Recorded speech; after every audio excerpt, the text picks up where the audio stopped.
And off we go. So tonight we're going to talk about referee abuse and dissent. There's a couple of things we're going to go through that are crucial to be able to fix this. But the reason we chose this topic in particular for our first webinar is because this is the single most prevalent issue we have right now in the game at every level, and in particular at the grassroots level, I think more so than at the higher levels of the game. And so we want to acknowledge the seriousness of this issue by starting off these webinars with this topic. And me personally, any presentations I give over the next year is going to be nothing but dealing with referee abuse, because it's a significant enough issue that we need to address it pretty strongly. So we're going to talk about two things tonight. The first is how to identify abuse. And that may seem like a silly subject, but we'll dive into it a little bit further. And then once we sort of figure out how to identify the things that we consider abuse, we'll give you some tools on how to address abuse so that you're able to change the environment in which your games are played. So the first thing, obviously, we have to talk about why we want to deal with this issue. Why is dissent and abuse important? And though it seems obvious, we'll review it here for a moment. The first is obviously that it undermines your authority as a referee. It doesn't matter who does it, why they do it, when they do it, how they do it. The referee being criticized repeatedly will begin to affect the thoughts of the players on the field, the coaches in the technical areas, and the spectators. And so if it's not something we address, the credibility of the referee is undermined throughout the match, and suddenly things that should be relatively easy to deal with are really complicated, because the people involved in the game no longer have the respect for the referee that they know what they're doing. Obviously, it reduces the game flow because there's a lot of distraction in the game. It reduces enjoyment for players and spectators. It's a real ugly scene. And obviously, as we all know, it escalates if we don't deal with it.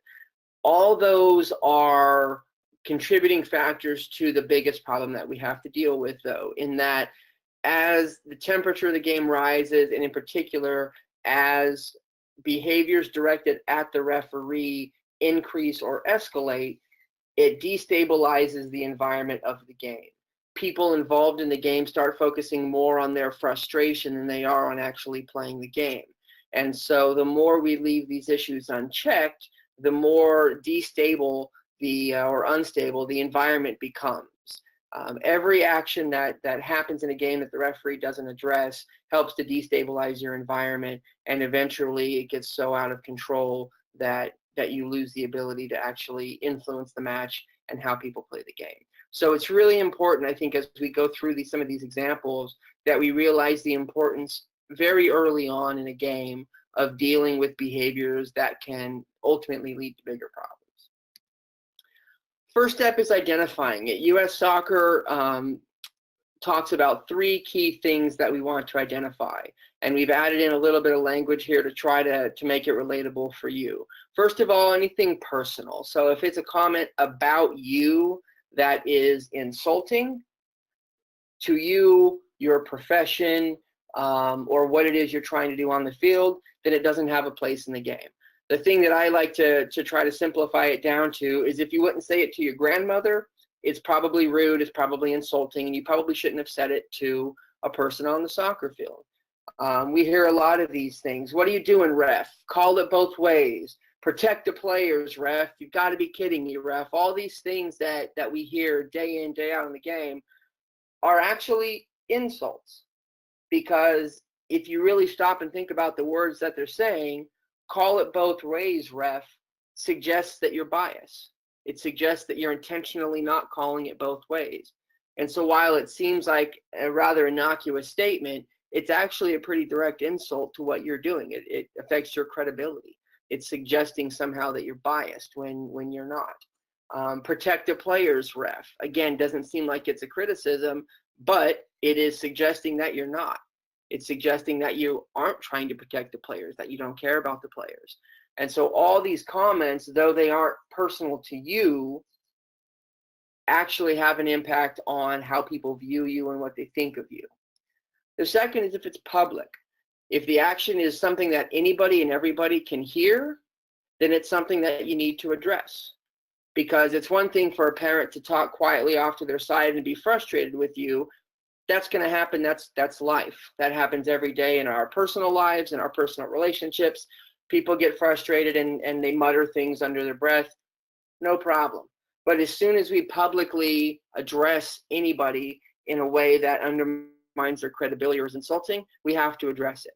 Because if we don't address it the first time, then it's licensed for everybody else to keep doing it. And so you're going to hear me say over and over tonight, and for as long as I'm in the role that I am, that you have to address these issues the first time it happens and then every time it happens. Because if you don't, what you allow, you encourage. And more specifically, what you allow, you invite. And so if you don't address these things the first time they happen, it becomes normal and everybody's going to do it. And then lastly, if it's provocative. If anybody on the field would be shocked or should be shocked by what someone just said or did, then there's no place for it in the game. We know what those things are. Sometimes it's profane, sometimes it's not. I'm going to use an analogy here in a minute that I think will help to clarify this for you. But anything that is provocative for any reason, not just swear words, we have to address. And the key thing here in red, anything more than just an honest and brief reaction, you have to deal with. So if you make a decision and someone goes, oh, and then that's it, not a big deal. But if they continue in on whatever it is they're upset about, we have to stop the game and we have to address it. At this moment, are there any questions about any of this? Show of hands if we have any questions. Stuart will unmic you or unmute you if you have a question. We'll do Peter. Peter, you there? Unmute yourself, Peter, if you have a red microphone symbol you want to. He shows that he's unmuted. There we go. You got something coming out. Hello? Yeah, go ahead. What if you're a sideline ref? Can you still stop the game, or does it always have to agree with the center ref? Absolutely. We'll talk about that in a couple of minutes. That's a great question, though. So we'll get to that. Any questions on specifically what it means to be personal, public, or provocative? Show of hands for anything for that. Great. Okay, then I'm going to move us along. The biggest challenge I think we have as match officials right now is that we have to recalibrate our expectations. So this is the analogy I mentioned a moment ago that I want to draw everybody's attention to. Most everybody on this call, I would say probably everybody on this call, probably gets paid to referee a soccer game. Go out, you may not get paid a lot, you may get paid a whole bunch of money, who knows, but you more than likely get paid for the games that you do. That means that soccer field is your workplace. And for those of you who have a job, for those of you who go to school, try to think about what coaches and parents say to you on the field and recontextualize it into a workplace or into the schoolhouse. How would those comments be accepted in that environment? If you go through that thought experiment, you'll probably acknowledge and address that what we deal with as referees is pretty terrible and would never be tolerated in a workplace, nor would it ever be tolerated at school.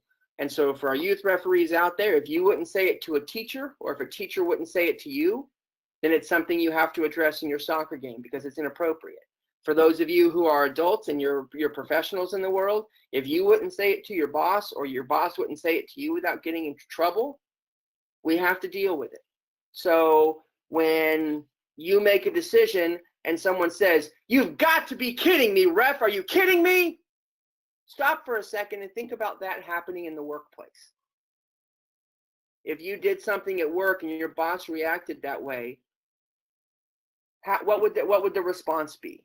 What would the repercussions be?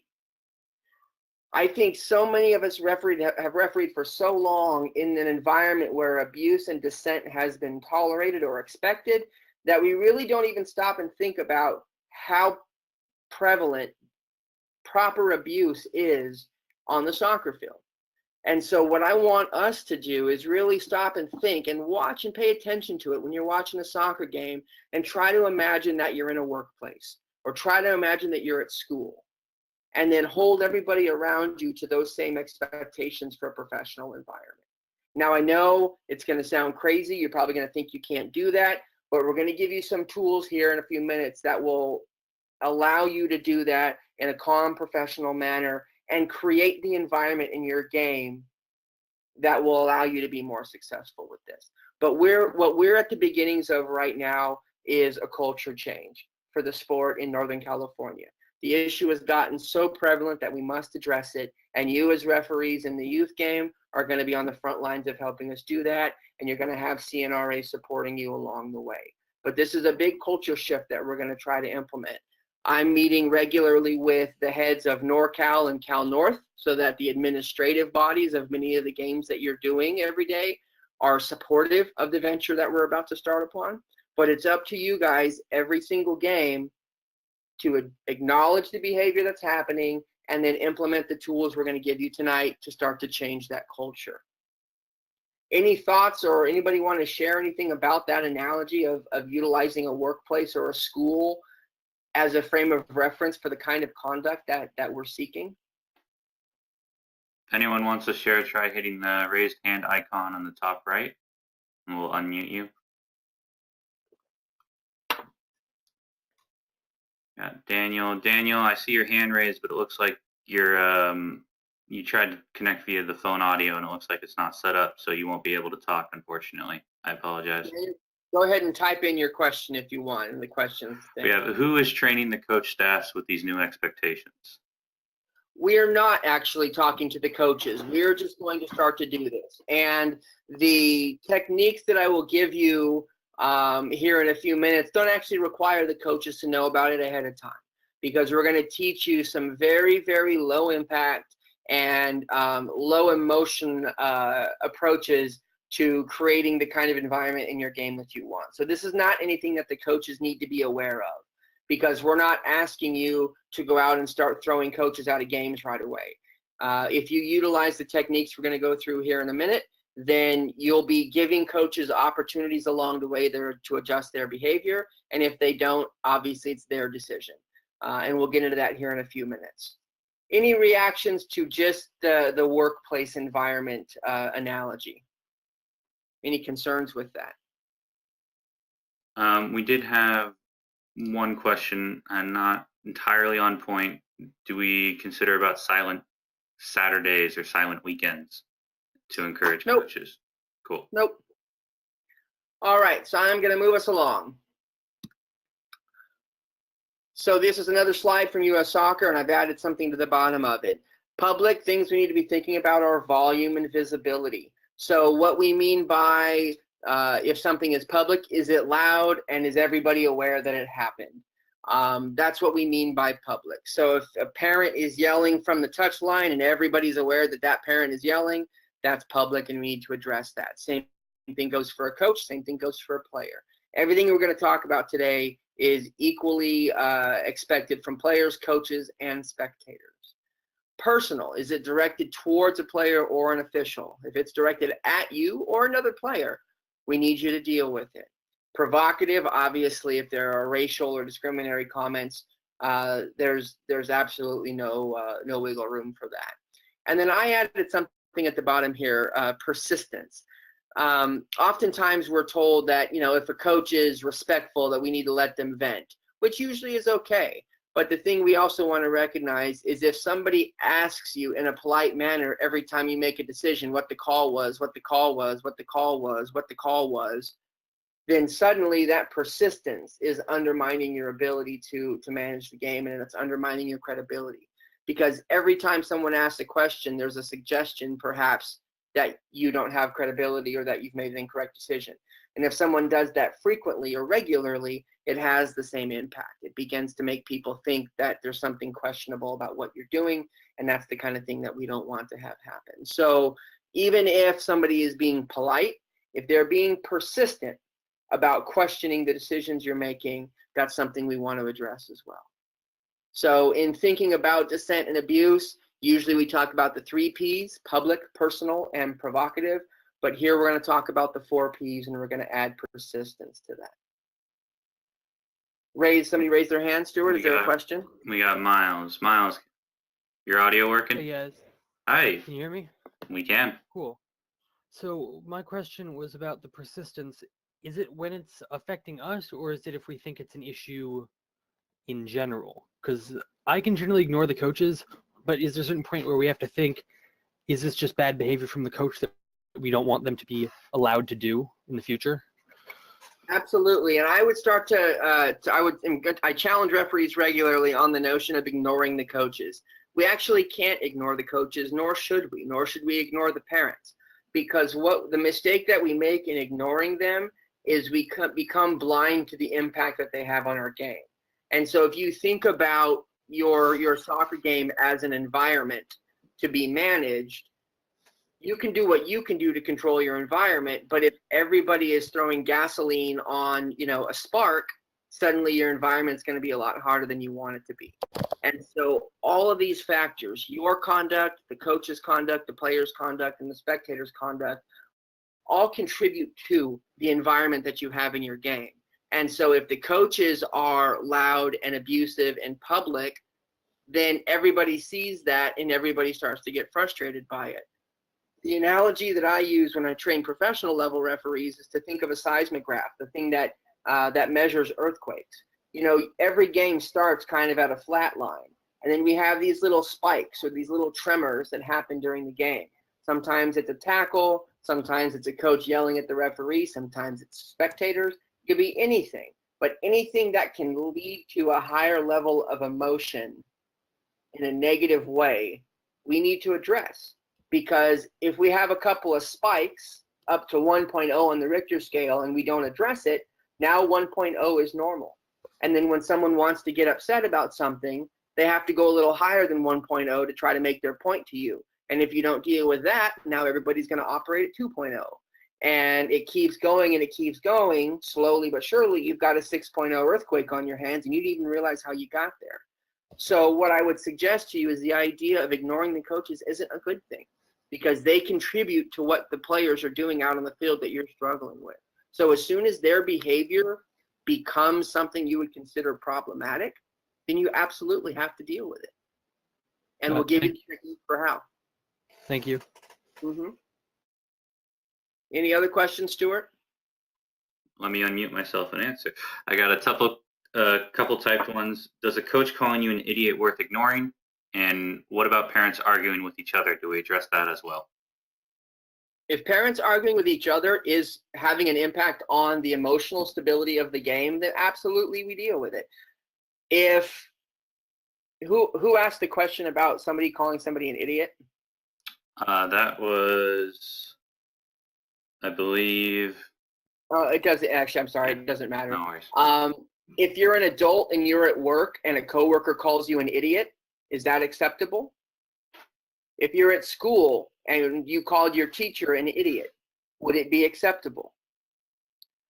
Those are the questions we have to start asking ourselves. Somebody calling you an idiot is personal, it's provocative, and if it's public, you got a big problem.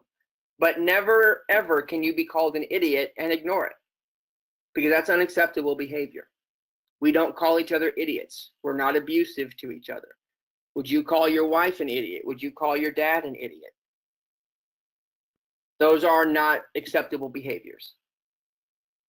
And we'll give you the tools here in a minute on how to address these issues, but you have to address them. You absolutely must. Okay, and I think Other questions? Bill Collins got his hand raised. See, Bill, your mic muting or working?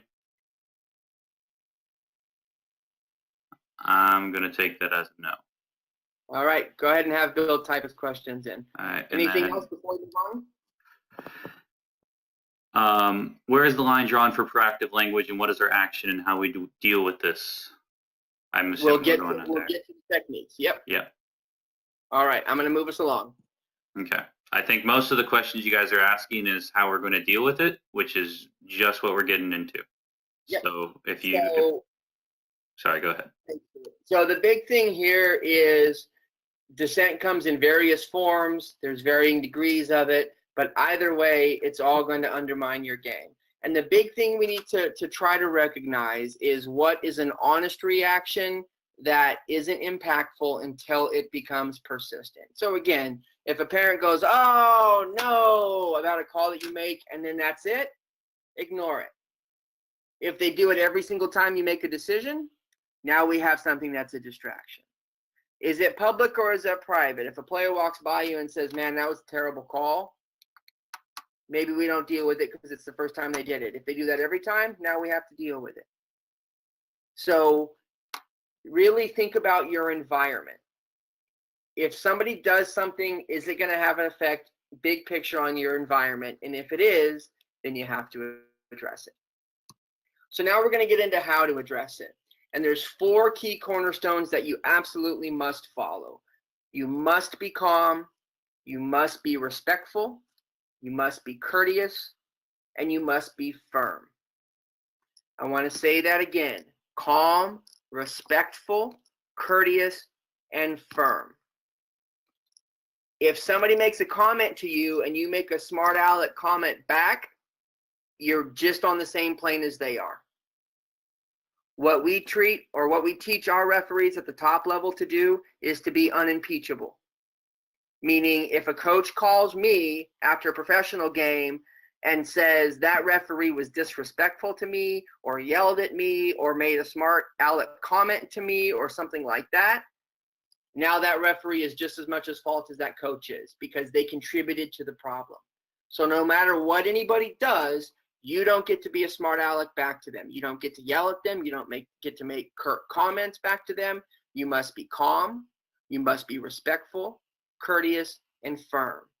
Because eventually, if you have to remove somebody from the game and you've never been anything but calm or respectful, when they call to complain about it, they don't really have a leg to stand on.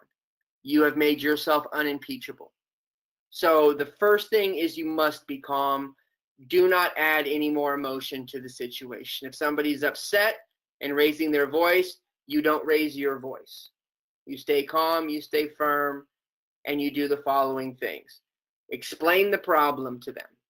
And I want everybody to write down this sentence that I'm about to say, because it's all you ever need to say. I'll give you a second to get a pen and paper out. This is all you ever need to say to a coach. Coach, your behavior right now is irresponsible. If it continues, I will have to remove you from this match. Coach, your behavior right now is irresponsible. If it continues, I will have to remove you from this match. That's all you ever have to say to a coach. They can argue, they can say anything they want about the decisions that you're making on the field, but if they're doing so in a very, very inappropriate way, then all you have to do is say, Coach, your behavior right now is irresponsible. If it continues, I will have to remove you from the game. What you're doing there is you're explaining the problem. You're outlining the repercussions for him by saying, if you don't stop, you're going to be removed. You've made it clear, and now you've given them a choice. They can choose to stop, or they can choose to continue, but it's very, very clear. And then the last thing we want you to say is get a check for understanding. Do you understand me? And no matter what they say, no matter what they come back with, do you understand me? They're going to argue some more. Coach, your behavior right now is irresponsible. If it continues, I will have to remove you from the match. Do you understand? And repeat that until they say yes, and then you say thank you and you walk away. Again, always calm, always respectful, always courteous, but firm. Any questions on that?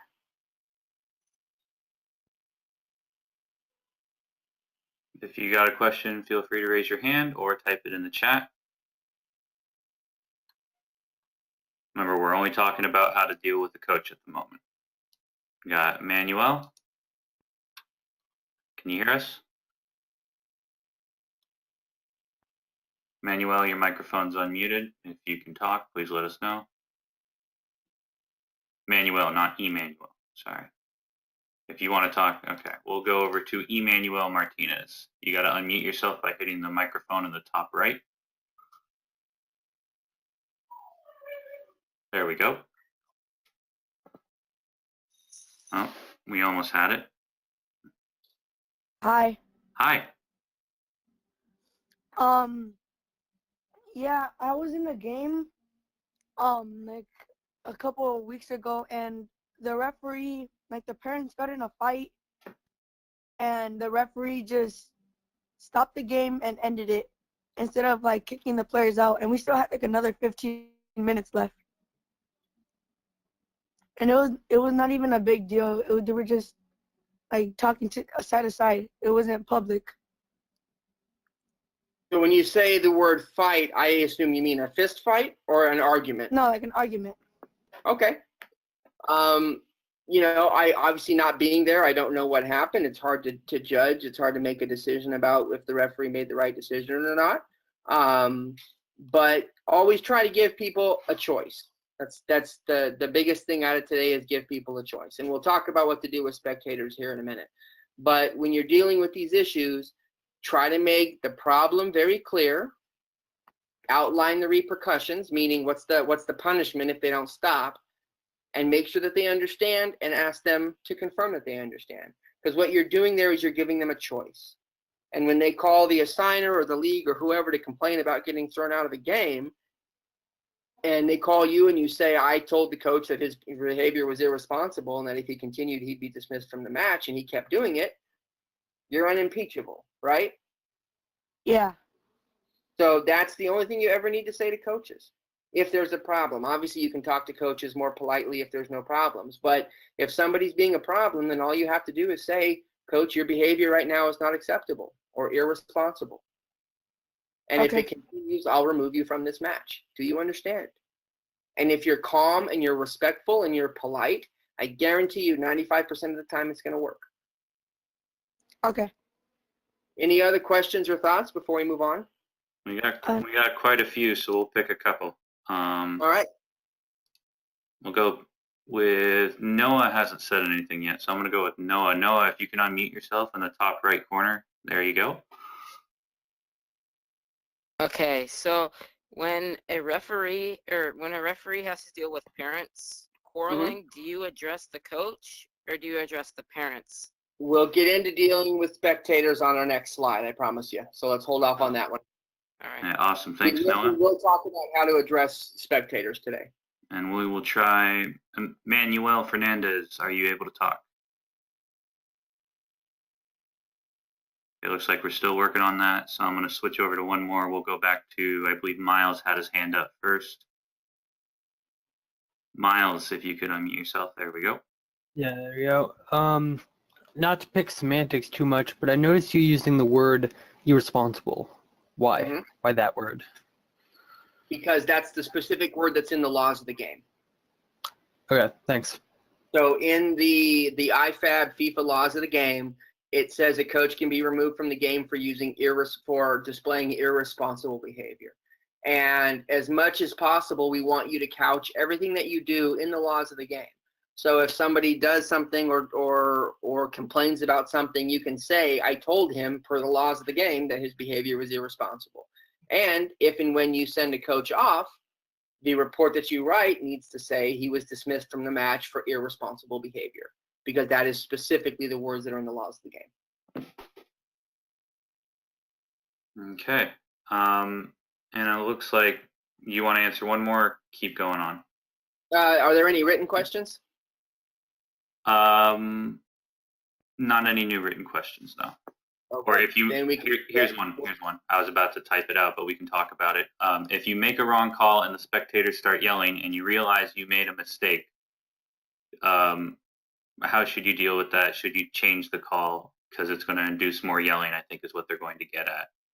Absolutely, yeah. So I've learned in a long career of refereeing and by watching others that it's okay to admit that you made a mistake. There's nothing wrong with that.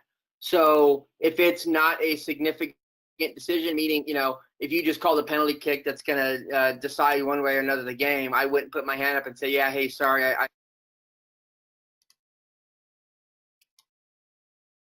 If there's a throw-in, if there is a little simple foul that people disagree or you think you got wrong, just say, hey, I'm sorry I missed it. We got to move on. I'm sorry I missed it. Move on. What that's going to buy you, at least early in the game, is credibility, because no one expects anybody to be perfect. We're all human beings. And so if you make a mistake and the game has continued on and somebody's really upset about it and you know you made the mistake, just say, hey, I'm sorry, I made a mistake. Please stop. I made a mistake. And 9 times out of 10, they're going to be decent about it. And if they don't and they keep going, stop the game. And what do we say? Coach, I'm sorry I made a mistake, but right now your behavior is irresponsible. And if it continues, I'll have to remove you from this match. Do you understand me? And they're going to say, but you. I know, but right now we're talking about your behavior. And we can't talk about anything else until we address your behavior. It's the easiest way to shut a coach down. If they want to talk about you, talk about them. Coach, I understand you're frustrated right now, but right now your behavior is irresponsible. And we can't talk about anything else until we get your behavior in line. Do you understand? And if you're calm about it and you're respectful about it and you're not yelling at them, more often than not, it's going to work for you. And that's personal experience saying that. Stuart, any other questions before we move on? I got one really quick one that I like. As AR1, I like to try and help dealing with coaches. Does the AR asking or telling count towards what you do to the coach? Basically. Absolutely, but that is something that needs to be talked about in the pregame. So if you have a moment to have a pregame, talk about these kinds of things. What does the referee want you to do? How does he want you to handle it? I prefer referees not to wait until a coach has to be removed from the game before they come over and try to deal with it. Because at the end of the day, the referee is the only person who has the true authority to deal with this issue. But does that mean AR should sit back and not do anything? Of course not. If you're standing there and the coach is starting to demonstrate irresponsible behavior, tell him to stop. Ask him to stop. Be polite, be respectful, be all the things we've talked about, but say, coach, you need to stop. But coach, your behavior is starting to become irresponsible. You need to stop or the referee's going to have to come over here. Just use the same sentence over and over again. Coach, your behavior right now is irresponsible. If it doesn't stop, I'll have to bring the referee over here. Fair enough? Sounds good. All right. There are more questions, but I think we got to move on. Yeah. Yeah, we got to move on. So here's the next thing with how we deal with spectators. Spectators obviously can be just as much of a problem and oftentimes are more of a problem than anybody else. Their behavior influences the general environment of the game and more importantly influences the behavior of the people on the field. The more energy and emotion the spectators are displaying in a negative way, the more negativity is going to come out through the players on the field. And so we have to deal with spectator abuse. And here, of course, we're talking about the youth game. Professional level, unless someone is making a racial comment or a violent threat, we don't have any purview of dealing with that. But in the youth game, spectators are really right on top of the field and oftentimes are very impressionable for the kids. And so we need to deal with it. So here's the methodology for dealing with spectators. First and foremost, we never address or acknowledge spectators. If it's the beginning of the game and somebody says hi to you as you go to check the net or as you run over to the touch line, of course you're more than welcome to say hi. But if spectators start to become problems, we don't ever talk to them. The reason we don't ever talk to them is because referees actually don't have any authority over spectators. The laws of the game only give referees authority over players, coaches, technical staff, anybody who's involved in the game. The laws of the game do not give us as referees any authority over spectators, which means I'm sure most of the people on this call have probably tried to throw out a spectator before, have probably removed spectators from an environment before. We don't actually have the authority to do that.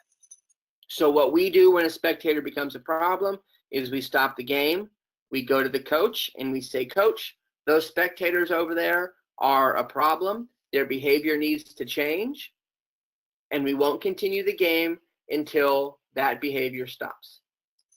Now, coaches are going to try everything under the sun to not have to deal with it, and we'll give you the next little bit of advice for how to deal with that.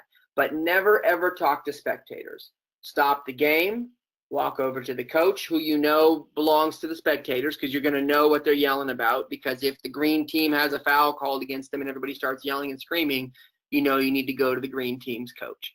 So go to the coach, say those spectators right now are displaying irresponsible behavior, and we can't continue the game until that behavior stops. And then make them do it. And we'll talk about the next level that you have. Assistant referees, don't ever talk to spectators. Just don't. If they say hello as you walk over there, fine. But once the game gets going, don't talk to them. Because A, it invites comments towards you, whether they're good or bad. And secondly, particularly as verbal abuse begins, you're not going to help anything by trying to talk to them. And if anything, you're going to make it worse because you're stuck over there with them the entire game. So ignore them, but as soon as they start to display behaviors that are inappropriate, raise the flag, call the referee over, and ask the referee to address the behavior per the protocols we just talked about, which are stop the game, go over to the coach, identify the spectators, identify the problem, and tell the coach he needs to address it. If the abuse continues, do it over and over again. And I'll tell you why here in a second. But assistant referees, the big thing is don't ever talk to spectators. It's not going to get you anything. Referees, if an AR stops the game by putting his flag up and asks you to come over and deal with something, you must deal with it. You absolutely must. You don't get to say, oh, it's no big deal or no, whatever. You must deal with it. Because what I'm about to tell you here in a second that we will support is if an AR calls you over once and asks you to deal with it and you don't, and he calls you over again a second time and you don't, the assistant referee is now free to walk off that game. And CNRA will support them for it.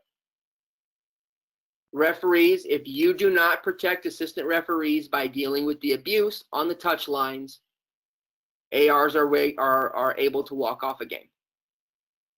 So you must do it. Doesn't matter if you agree with it, disagree with it, doesn't matter. If an assistant referee feels that they're being abused, you must stop the game, you must go to the coach, and you must address it. And ARs out there, if the referee won't address it and it continues, give the referee 2 opportunities. If he doesn't do it, remove yourself from the match and report it to the appropriate league leadership. Be it your assigner, whatever the tournament is, whoever gave you the game, call them and say, I just removed myself from a game because I was being abused and the referee wouldn't address it. And I promise you we will support you on that. Any questions on this? We will see if Daniel's got his hand up for a minute, and I missed it once or twice. So Daniel. Hello? Hi. Yep. I've had a game in the past where we actually had to eject the entire fan or the entire spectator due to the fact of threats. Mm-hmm. What do you do there? So what I would say is if you got to the point where you were being threatened, you probably missed the warning signs earlier to deal with it. And so by the time you're being threatened, terminate the game. We had been dealing with it, though, because I was actually reffing with the coordinator for my club. So he was dealing with it very well. He warned all of them, and we only got threatened once he told all of them to leave the field. So what did I just say a second ago? That we have no control over spectators. We don't talk to spectators. We don't ask them to leave. We go to the coach and we say, Coach, your spectators right now are a problem. You need to address it. And there's another level of management here that I'll get it to in a second that has to do with what you do to get what you want. But we don't talk to spectators. We don't remove spectators. We stop the game. We go to the coach and the coach deals with it. Hold on. Okay, sorry. The reason we do that is because it then removes the confrontation between you and the spectators. You're not the one going over there and telling them they have to leave. You're not the one addressing their behavior. The coach is. We did go talk to the coach. The coach called their team manager, which was sitting over with them, and they did nothing. They stayed there. We had to call the sheriffs, and we had 3 different patrol cars come out.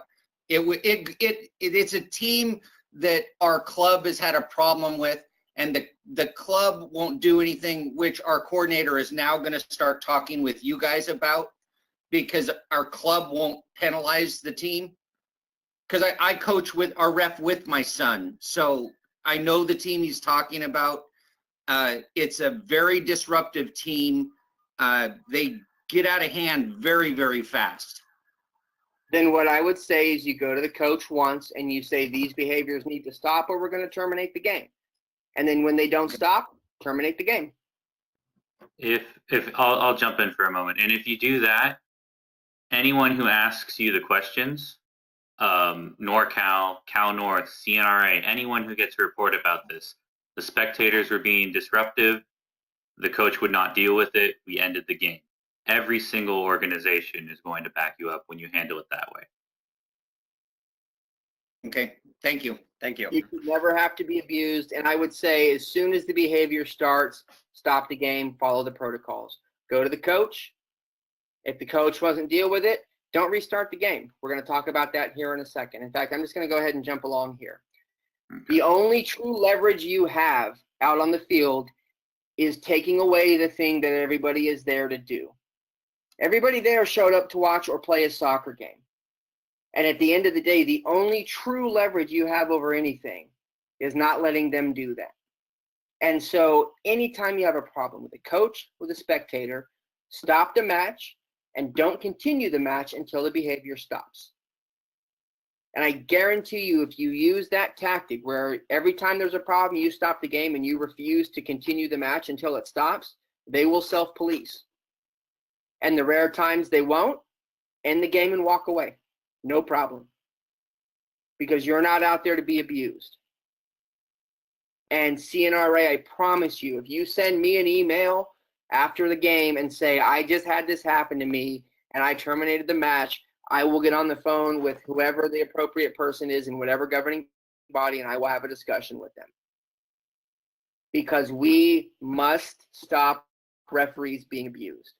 And the only thing we have is to not let them play the game. And so if a coach says, oh, I don't know who those spectators are, your response is, okay, but every time I do something that your team doesn't like, they yell at me. So until you do something about it, we're not restarting this game.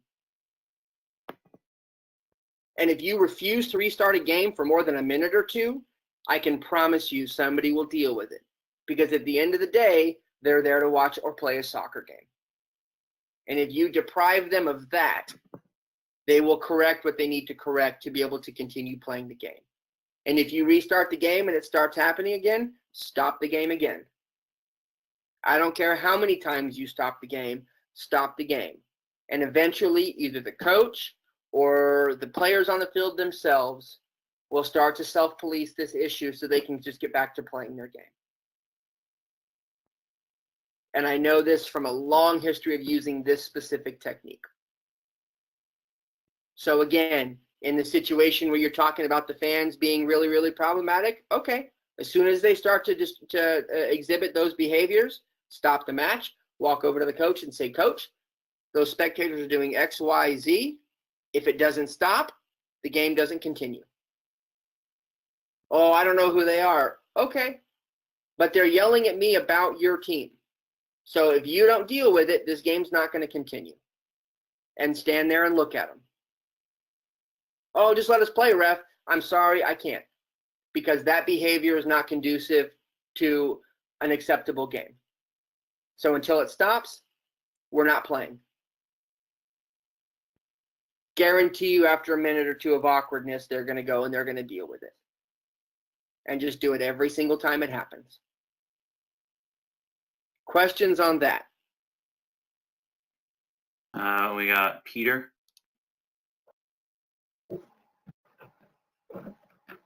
Hello. Hi. Hi, Peter.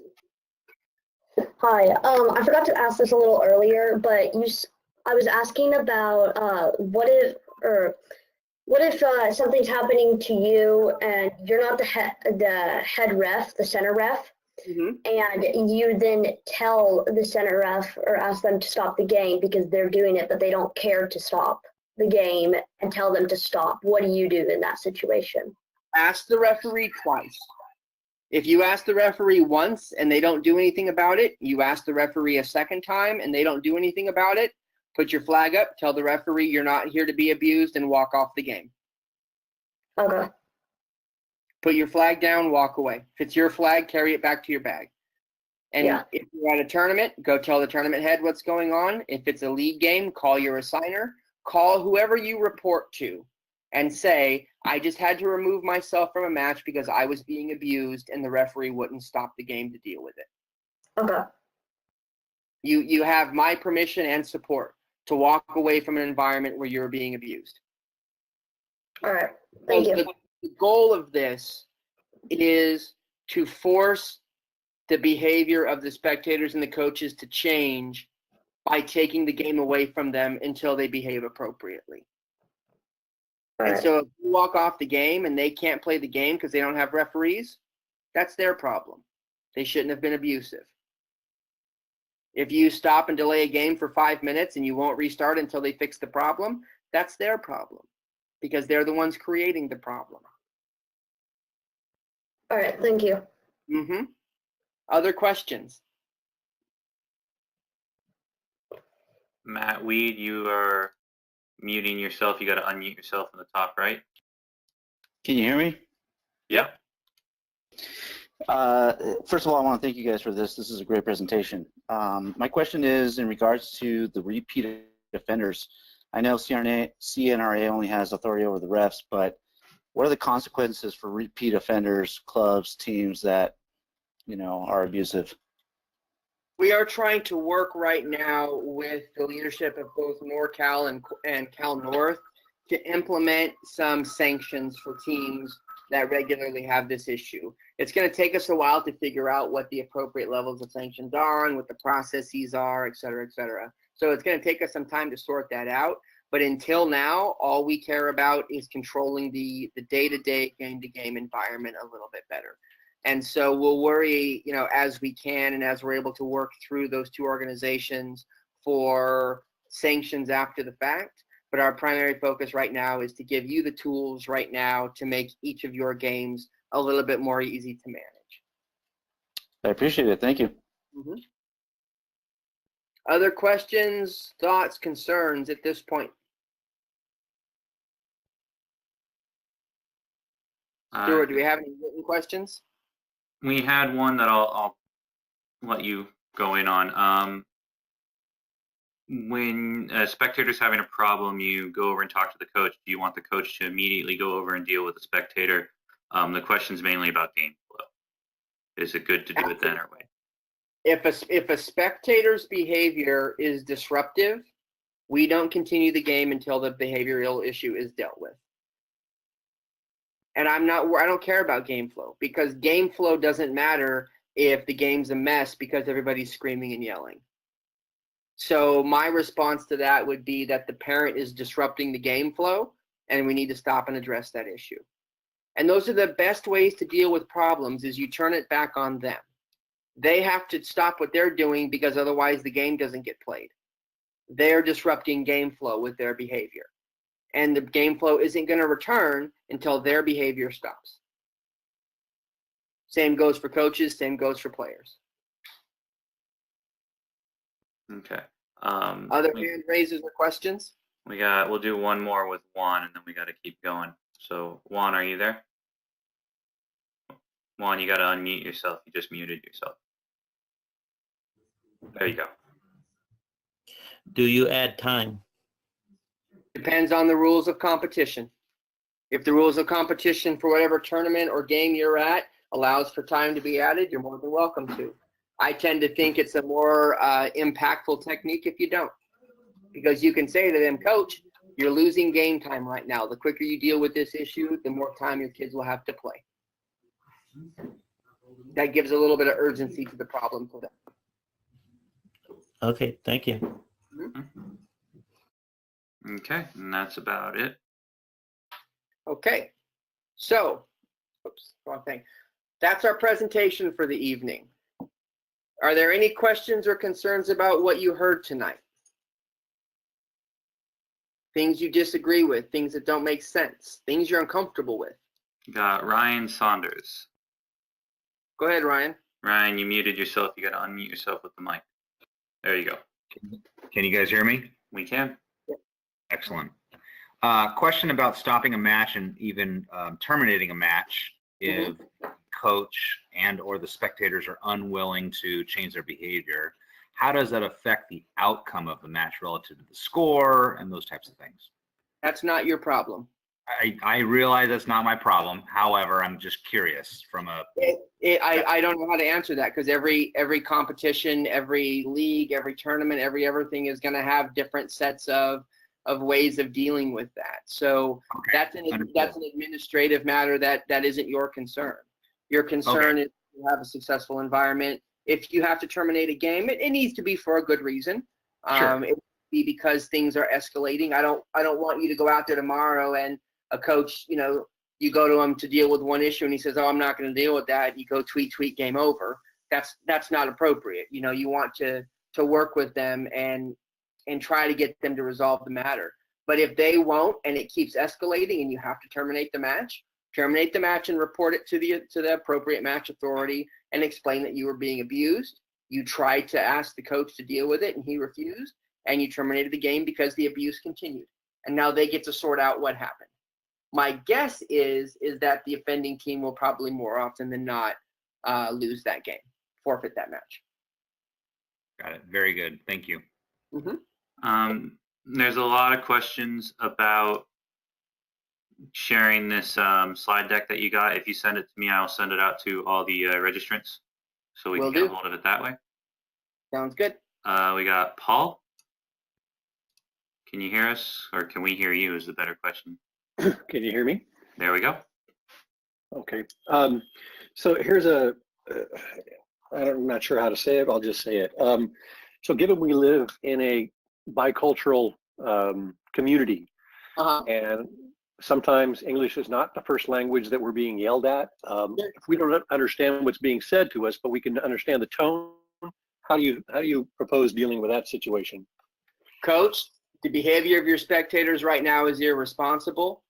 You need to deal with it or we won't continue the match. Okay. That's the nice thing about using the word irresponsible, because it doesn't make you or anybody else defend or explain the actual behavior. Yeah, perfect. Thank you. Well done, gentlemen.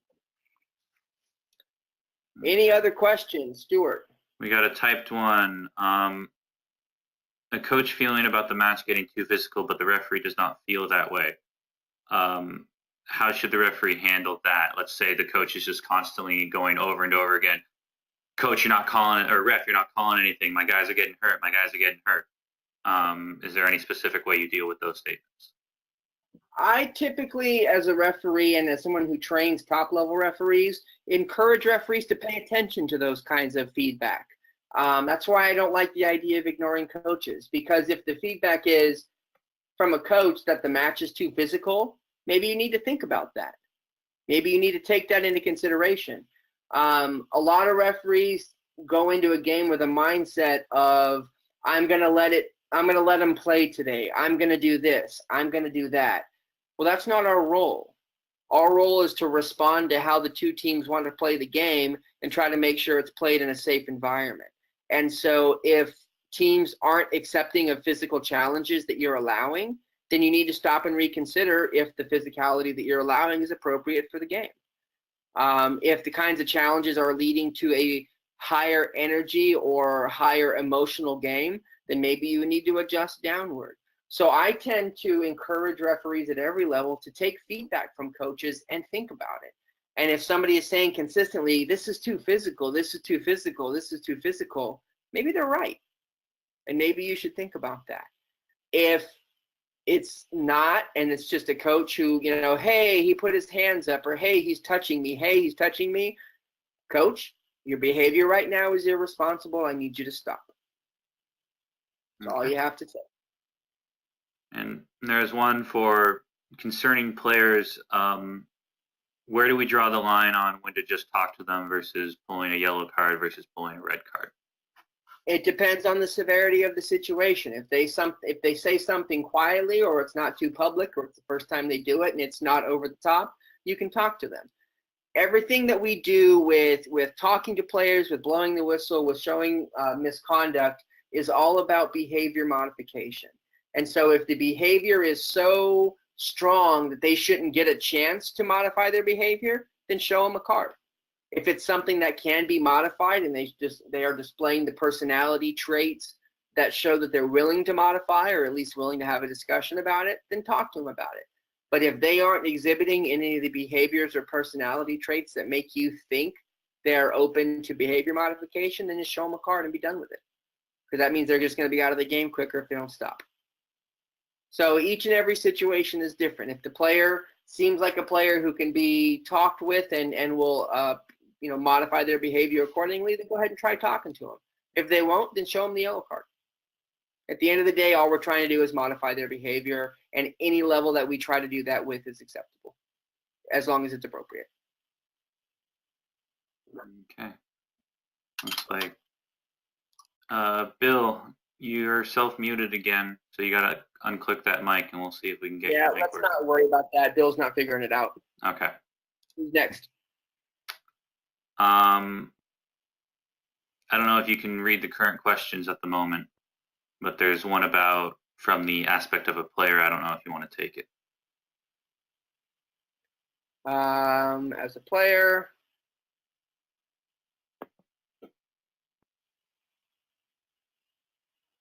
a center ref told me I would have called it, but you were faking it. I tried sending a complaint. I don't understand the question. I don't. I mean, I would, if I ever heard that, I would tell the referee that was unacceptable. But I don't know. I mean, that's obviously unacceptable for a referee to say, particularly if there's an injury. So that's clearly unacceptable, and I would counsel the referee not to do that again. I think let me try and rephrase this question for him, because this is the entry level course. There are some youth referees here, which we do appreciate you guys a lot, but we do know we are also players some of the time. And let's say if you feel from a referee's perspective, there's a player on the field, how would you want the player to address their concerns to the referee? Maybe that's what he's trying to get at, if that makes sense. Yeah, I mean, my sense is, we're all referees are learning at different paces and at different levels. And it sounds like this referee probably needs to continue learning a little bit. And we need to be able to help them with that. And so my hope would be that the referee assigner, the director of the tournament, or whatever it was, would have talked to that referee and hopefully guided them to understand the problem with their response and how they handled that situation. And just so we're all aware, the slide deck that I showed today is now part of every entry-level course that takes place. And so every single new referee beginning in February and from now forward will see these 7 or 8 slides that we went over. And so if referees are consistently and widely using this approach, then we're going to start seeing this approach being utilized in a lot more games, and hopefully it starts to make the impact that we hope it will. But it's going to take all of us to make that culture change. So I really want you to take into consideration what we've talked about here and go and implement it in your game starting this weekend. It's going to be uncomfortable. You're going to feel like you're overreacting to too much, but as long as you're calm and you're respectful when you address the behavioral problems, you're going to find it to be more successful than you think. Any other questions, thoughts? There was a statement I'm going to turn into a question. Okay. How do referees deal with captains as opposed to players? Is there a special way to deal with captains, or? Nope. Okay. A captain is a player. A captain is a person you can use to try to help you to address behavioral issues with other players, but being a captain doesn't give you the right to abuse a referee anymore or any less. So if they come to you in any kind of inappropriate way, it doesn't matter that they're the captain or not. For me, what a captain is if there's a player on the field that I've tried to manage unsuccessfully, before I issue misconduct, I might try to talk to the captain if the captain is an actual leader on the team and say, hey, that guy's about to get himself in trouble. Do you want to try to take care of it or do you want me to? That's about the only use I think a captain has on the field. And it's the only way I would suggest that you utilize them. But being a captain, oftentimes captain thinks, I'm the captain. I get to yell at you. I get to talk to you. No, you don't. Nowhere in the law does it say that. The captain is there for referees to use as a conduit to players.